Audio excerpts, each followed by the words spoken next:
أعوذ بالله من الشيطان الرجيم. بسم الله الرحمن الرحيم. ولقد آتينا موسى الكتاب وجعلنا معه أخاه هارون وزيرا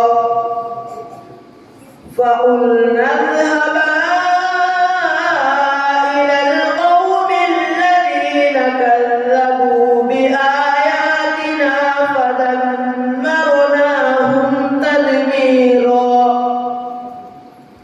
وقوم نوح لما كذبوا الرسل أغرقناهم وجعلناهم للناس آية وأعتدنا